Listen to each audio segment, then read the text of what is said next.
Hello guys, magandang araw sa inyo. Ayan, nandito ulit ako sa Bike Imus Cavite. So for this video naman po, ngayon nakita nyo na no. Ito kasi since na malapit na panahon ng maglo-long ride, no. Desperado na ako mag-long ride eh. Gusto ko lang, ang problema lang kasi schedule ko.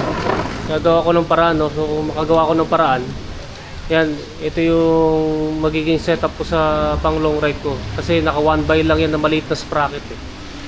So yan, kita nyo na yan, naka 2x na, may FD, bago na yung sprocket, ikakatip pa yung malaki. Yan. Tapos i-activate na yung front shifter. Yan, si Dr. Jelly yung, syempre si Dr. Jelly mag-aasikaso yan. So anyway, for this video naman po, habang ginagawa niya to, ano pala, pagtatapos na to, gagawa ko ng separate video. So ang i-discuss natin ngayon, kasi yung iba may nagtatanong sa akin since naka-MTB ako. Siyempre ang intended purpose daw ng MTB, siyempre pang pang off-road trail. Pero ito kasi MTB sa kalsada ako. Yan. MTB sa kalsada kasi ako eh. Hindi ako nagti-trail, no. Yan, yun ang di-discuss natin kung bakit di na ako nagti-trail. At saka para sa akin kasi sa lahat ng mga klaseng pag-bike, lahat ng discipline, yung pagtitrail na yan ang pinaka-magastos. Yan, yung pinaka-magastos. Kaya nga ayoko eh, kasi syempre, minimum wager lang ako, no? Yan kasi pagtitrail na yan, from XC to downhill, kasi merong XC, sa mountain biking kasi merong XC, merong trail on mountain, merong enduro, tsaka yung downhill. Yan, so lahat yan, napaka-magastos yan, pero ang pinakamatindi dyan, yung downhill. Yan ang hindi ko pinapangarap na gawin, no. Yan, XC na try ko na, yun lang, XC lang na try ko dati. Way back pa nung 2008. Yan, yung isang taon, kasi nag-start ako 2007 eh. Ano ba year ngayon? 2026? Magdadalawang dekada na pala. Next year, kasi nag-start ako 2007 ng February eh, na magbisikleta. Yan, magbike yan.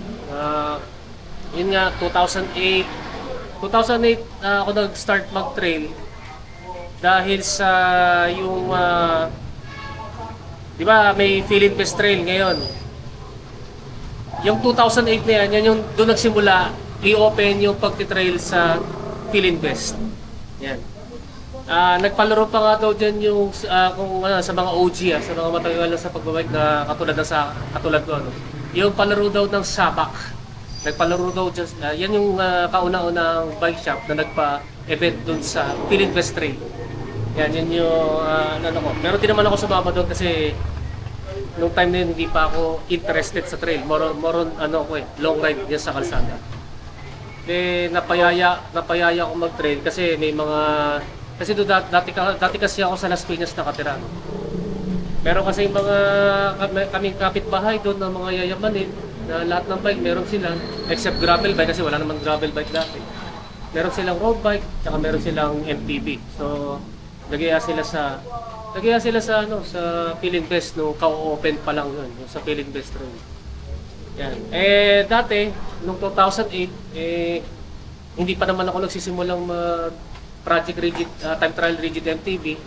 Sabi ko sa dati kong video, dalawang bisikleta ko dati. Chromoly na road bike na may aerobar at saka yung rigid MTB ko dati na na walang naka-aerobar. Walang aerobar yun, naka rigid fork tapos matabang gulong na XC tire. Yan ang gamit ko dati, no, before ako mag TTMTB project. Yan, nagano ako sa Philippine Best. Sa unang ride ko sa Philippine Best, para-exempt lang ako. Dami kong sub kasi nga lahat ng settings ko sa MTB ko sa kalsada baliktad dun sa Philippine Best Trail. Kasi ang una kong tinry doon yung conventional setup ko dati na matigas ang gulong. Tapos lagi kasi ako sa malaking chainring. So nung panay-exempt lang ako doon, yun pala kailangan pala maliit ng chainring, tapos malambot ang gulong kasi nga naka-rigid fork lang ako noon. Wala pa ako suspension fork noon. Yan yung una kong try sa Philippine Best Trail. Tsaka medyo basa kalsada, kaya putik-putik. Yan, putik-putik yung bisikleta ko noon. Then yung mga pangalawang try, may nagpahiram sa akin ng suspension fork, RockShox pa yun. Kasi nung panahon namin, nung 2008, parang kasi simula pa lang ng mga air shocks. Yung mga air suspension fork parang hindi pa widely na manufacturer di tulad ngayon, no? Kasi ngayon, marami na kasi brand na naka air suspension eh.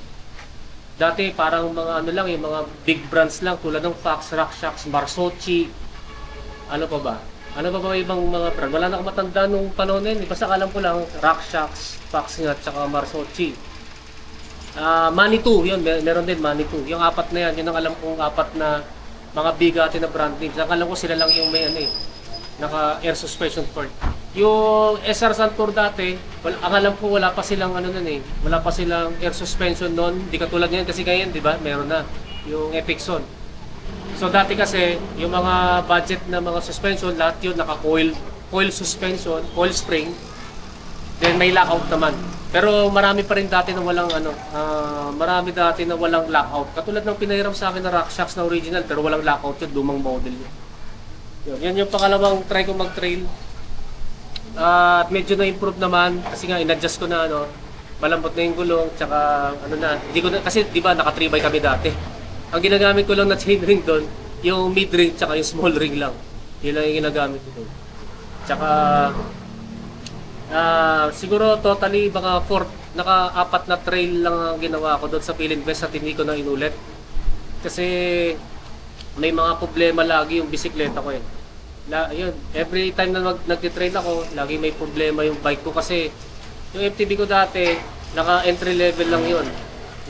Halong lang yun eh, halong Altus, Acera, non-series. Wala pang hindi ko pa nga kaya makabili ng Alivio nun kasi yung Alivio parang medyo mataas na kasi ng time nun eh. Ako kasi hindi pa ako nagtatrabaho nun eh. Meron pa akong gym nun eh, kaso nga lang sobrang baba ng kinikita ko sa gym. Mas bababa parang mas bababa pa ng konti kaysa dun sa minimum wage dati. Kasi ang minimum wage dati mga mahigit siguro mga 300 pesos dati yung minimum wage.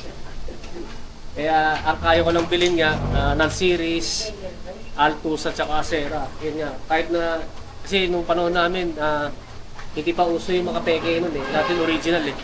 Kahit na original yon, since na entry level lang, yun nga, nagkakaroon lagi ako ng problema sa pagtitrail. Pagkatapos ng trail riding, yun, lagi ako nagpapaservice sa bike shop na, yun sa bike shop na malapit sa amin. So kung iisipin ko, kung kakaririn ko yung pagtitrail, ubos kagad ang laman ng bulsa. Kasi ang natutunan ko sa pagtitrail, yun nga sa XC, hindi pa pwede kasi yung mga hindi kasi pwede yung mga sobrang budget na parts. Yun nga kung yung Shimano nga na original hindi kinaya eh, yung mga Acera pababa eh. Lalo na yung mga mas mabababa dating brand. Ewan ko lang ngayon kasi ngayon medyo nag-improve naman yung mga parts eh.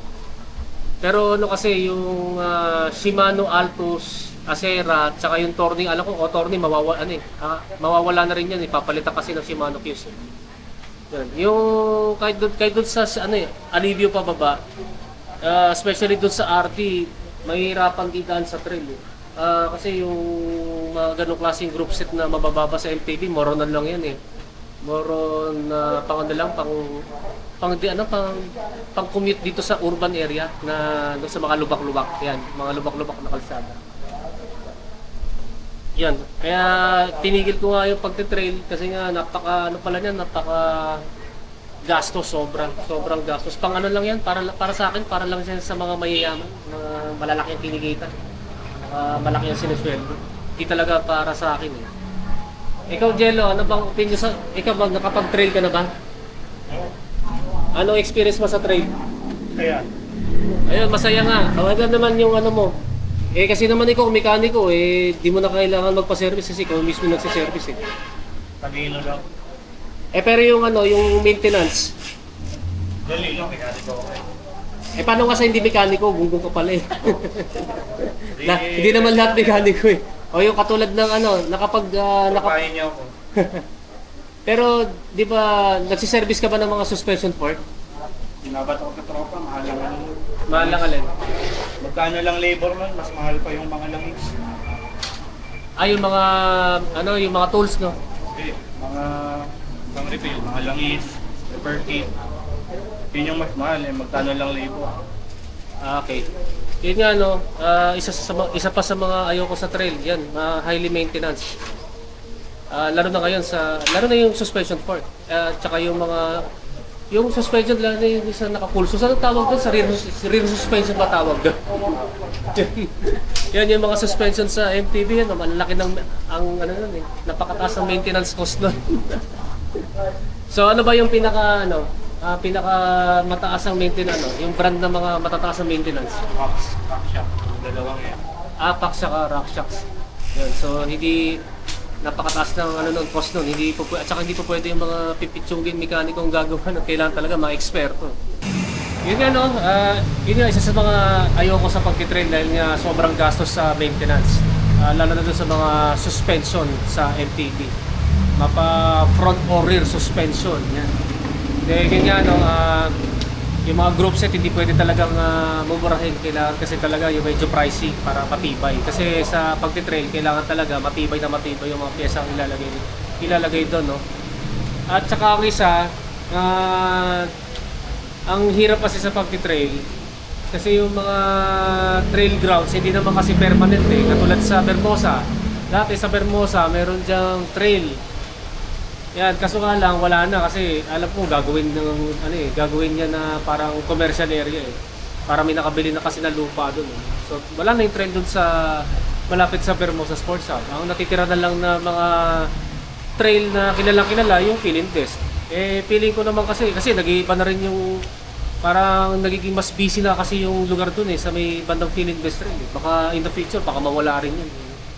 Pero siguro matagal-tagal pa naman. Tapos ang isa pa yun nga, no, since na malalayo yung pagtitrailan, pag wala kang sasakyan, wala kang mga chikot, magbabay ka pa papunta doon sa trail ground. So, hindi ka pa nagtitrail, kaspag ka na.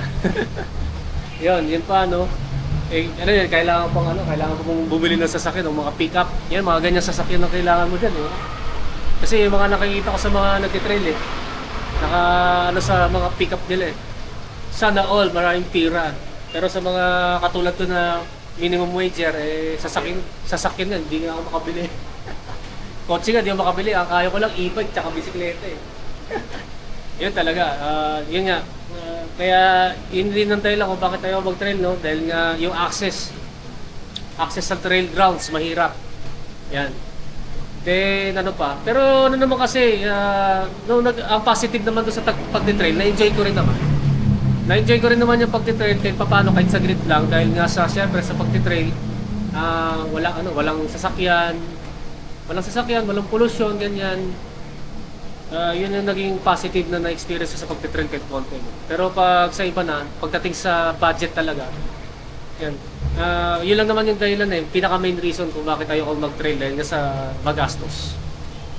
Yan, tapos magastos din, lalo na pag sasali ka sa mga competition sa trail, napakagastos yan. Kailangan mo pang i-track trail. Kunwari, sasali kayo sa Philinvest Trail sa Timberland. Siyempre technical portion kailangan kabisado mo 'yan. Kasi mahirap na maligaw ka diyan eh. Papunta pa lang doon magkano na? Kunwari dito sa Imus papunta doon sa Timberland magkano na? Okay lang siguro kung malapit ka doon, no? Pero kung malayo ka, malaki ng gagastusin. Yun yung problema sa pagtitrail yan. Super magastos, mapa-hobby man lang yan or lalo na pagkapag competition na. Kapag magko-compete na yan. So yun, mas malaki ang gagastos. Yan. So sadly, never ako magti-trail. Siguro na swerte na ako sa buhay. Ma-blessed ako ng malaking source of income pero ngayon wala. Hanggang ngayon hindi pa rin ako magti-trail. Yan pa rin, roads, MTB sa kalsada pa rin ako. At saka yun nga, time trialing pa rin. Kasi nga sa kalsada, hindi masyadong parusa sa bisikleta yung road cycling. Maliban na lang siguro sa mga lubak-lubak. Pero hindi pa rin yan matatapatan yung parusa sa bike dun sa mga talagang trail.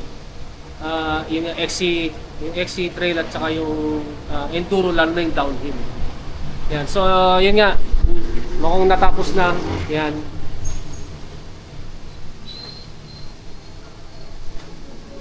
Yan, so ito naman yung susunod kong video, no, pero hindi muna ngayon, hindi muna ngayon. So ito ipapa-check natin to sa susunod. Hopefully bukas. Yan, so hanggang dito na lang. So maraming salamat sa inyo panonood. Don't forget to subscribe sa aking YouTube channel. Paki-click na lang yung notification button para ma-totally notify kayo. Yan guys, so maraming salamat sa inyo and ride safe po sa inyo.